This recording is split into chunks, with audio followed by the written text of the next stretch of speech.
Assalamualaikum warahmatullahi wabarakatuh.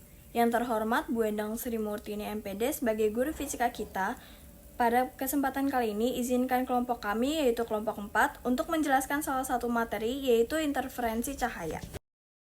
Sebelum menjelaskan, perkenalkan anggota kelompok kami. Tujuan presentasi kali ini, yang pertama itu menghitung nilai panjang gelombang dari sumber cahaya tersebut. Yang kedua, membuktikan cahaya adalah gelombang melalui penggabungan sumber koheren. Yang ketiga, mengamati pola garis terang dan gelap pada layar. Yang keempat, menarik kesimpulan dari hasil percobaan tentang hubungan antara panjang gelombang, jarak celah, dan pola interferensi. Yang kelima, menumbuhkan kemampuan berpikir ilmiah melalui observasi dan analisis data praktikum. Pertama, ada animasi yang akan dijelaskan oleh Revan. Jadi di bagian paling atas, di sini ada sumber cahaya yang akan dipancarkan ke bawah. Di bagian kedua ada first barrier. First barrier ini terdapat dua dinding dengan satu celah. Selanjutnya ada second barrier yang terdiri dari 3 buah dinding dan 2 celah. Cahaya akan melewati celah-celah tersebut, lalu cahaya akan menyebar dan saling bertumpuk atau interferensi di layar deteksi. Terlihat pola-pola garis terang dan gelap. Kalau terang itu interferensi konstruktif, sedangkan kalau gelap itu interferensi destruktif. Lalu ada pengertian interferensi cahaya yang dijelaskan oleh Revan.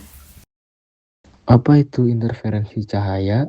Interferensi cahaya merupakan hasil perpaduan atau superposisi gelombang cahaya. Terjadi ketika dua atau lebih gelombang cahaya bertemu di satu titik, menghasilkan pola satu terang atau interferensi konstruktif, gelombang saling menguatkan, ataupun yang kedua gelap atau interferensi destruktif, gelombang saling melemahkan. Dipengaruhi oleh beda fase dan panjang gelombang, memerlukan sumber cahaya koheren atau frekuensi sama dan fase tetap. Dapat diamati pada percobaan celah ganda dan beberapa fenomena sehari-hari. Selanjutnya ada syarat terjadinya interferensi cahaya, syarat interferensi maksimum dan minimum yang dijelaskan oleh Larisha. Selanjutnya ada syarat terjadinya interferensi cahaya. Pertama, sumber cahaya harus koheren. Kedua, amplitudo gelombang hampir sama. Ketiga, memiliki frekuensi atau panjang gelombang yang sama. Keempat, jarak antar celah sangat kecil dan berdekatan. Lalu ada syarat interferensi cahaya secara maksimum. Rumusnya, D sin theta sama dengan M lambda. Jadi, D itu sama dengan jarak antar celah, theta sama dengan sudut, M adalah orde, dan lambda adalah panjang gelombang.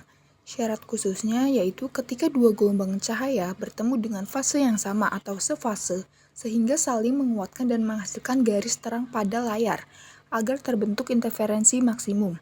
Jadi syarat-syarat yang harus dipenuhi yaitu ketika kedua gelombang sefase atau kelipatan 360 derajat, kedua selisih lintasan pada kedua gelombang merupakan kelipatan bulat dari panjang gelombang atau lambda.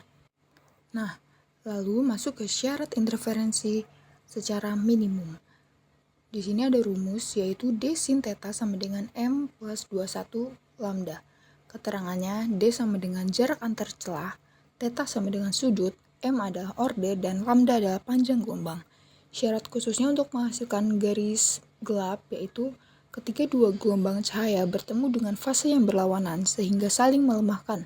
Akibatnya, amplitudo gelombang menjadi sangat kecil atau bahkan nol, sehingga terbentuk garis gelap pada layar. Syarat interferensi minimum adalah kedua gelombang memiliki beda fase 180 derajat, lalu selisih lintasan kedua gelombang merupakan kelipatan ganjil dari setengah panjang gelombang. Selanjutnya, ada jenis interferensi dan interferensi celah ganda yang akan dijelaskan oleh Nadira. Selanjutnya ada jenis-jenis interferensi. Interferensi pertama yaitu konstruktif atau terang. Interferensi konstruktif terjadi ketika dua gelombang cahaya bertemu dengan fase yang sama, sehingga saling menguatkan.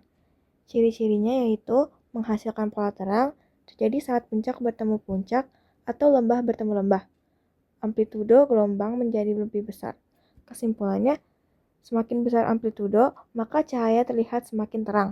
Kedua, Interferensi destruktif atau gelap. Interferensi destruktif terjadi ketika dua gelombang cahaya bertemu dengan fase berlawanan, sehingga saling melemahkan. Ciri-cirinya yang pertama, menghasilkan pola gelap, terjadi saat puncak bertemu lembah. Yang terakhir, amplitudo gelombang saling mengurangi atau bahkan nol. Kesimpulannya, jika amplitudo saling menghilangkan, maka cahaya tampak gelap. Nah, selanjutnya ada interferensi celah ganda atau Young. Pertama kali ditunjukkan oleh Thomas Young pada tahun 1801.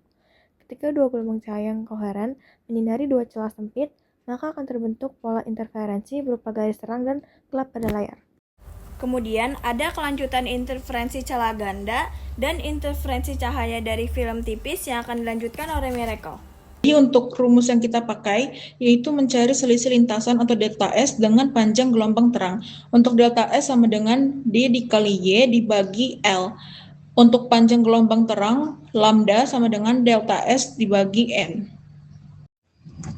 Untuk data pengamatan yang pertama dengan L sama dengan 0,3 meter, terang pertama Y-nya 0,01 meter. Delta S sama dengan 10 pangkat min 4 dikali 0,01 dibagi 0,3 sama dengan 10 pangkat min 6 dibagi 0,3, hasilnya 3,33 dikali 10 pangkat min 6 meter. Untuk lambdanya 3,33 dikali 10 pangkat min 6 dibagi 1, hasilnya 3.333 nanometer.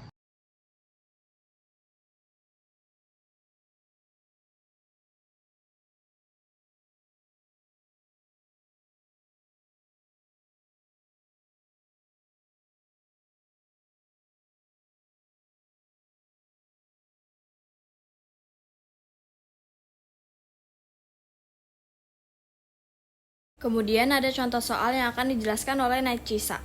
Akan ditampilkan contoh soal. Gambar di sebelah kiri itu menunjukkan dua celah S1 dan juga S2 yang berjarak 2 meter dari layar.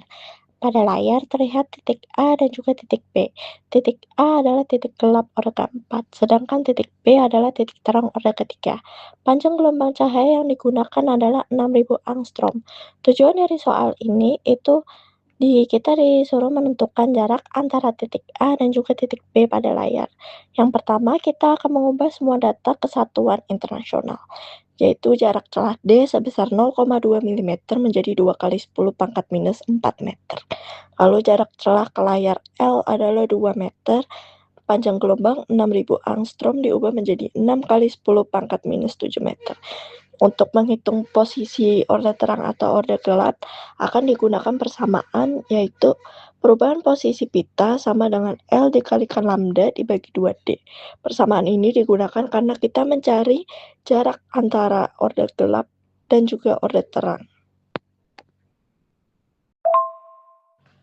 Lalu akan kita masukkan nilai-nilainya ke dalam rumus menjadi delta P sama dengan 2 dikali 6 dikali 10 min 7 per 2 kali 2 kali 10 min 4. Untuk di sini kita akan pakai model eliminasi 2 dibagi 2 menjadi 1, 6 dibagi 2 menjadi 3. Lalu untuk 10 min 4 akan kita bagi dengan 10 min 7. Hasilnya adalah 10 min 3. Jadi delta P sama dengan 3 dikali 10 min 3 meter. Karena di soal yang ditanya adalah milimeter, kita ubah meter ini menjadi milimeter. Ya, hasilnya adalah delta P sama dengan 3,0 mm.